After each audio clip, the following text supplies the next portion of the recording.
మన ఫ్యామిలీ అందరికీ హాయ్ అండి. ఈరోజు ఉప్మా చేశానని చెప్పాను కదా. అయితే ఉప్మా చేసే విధానం మీ అందరికీ తెలియదని చూపిస్తున్నానని మాత్రం అనుకోవద్దు.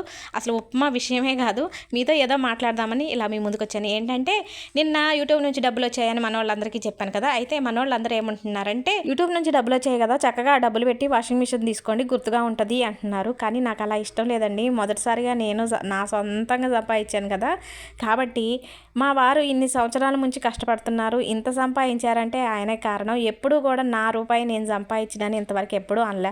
అలాంటిది ఈరోజు నేను యూట్యూబ్ ద్వారా ఇలా సంపాదించానో లేదో నాయి అనుకొని నేను వాషింగ్ మిషన్ తీసుకుంటే ఆయనకు మర్యాద ఇచ్చినట్టు కాదు కదా. కాబట్టి నేను ఎప్పటికైనా సరే ఆయన గారి చేతనే వాషింగ్ మిషన్ తెప్పించుకుంటాను. ఇప్పుడు ఈ డబ్బులు ఏం చేస్తానంటే, మేము పత్తి మిరప పండిస్తున్న భూమి ఉంది కదా, ఎప్పుడు ఈ పనులే చేయాలంటే చేయలేము కాబట్టి పామాయిల్ వేద్దామని స్టార్ట్ చేస్తున్నాము. పామాయిల్ వేయాలంటే చాలా ఖర్చు ఉంటుంది కాబట్టి ఏదో ఉడతా భక్తి సహాయంగా ఈ డబ్బులు వారికి ఇద్దాం, దేనికో ఒకదానికి ఉపయోగపడతాయి అని నేను అనుకుంటున్నాను.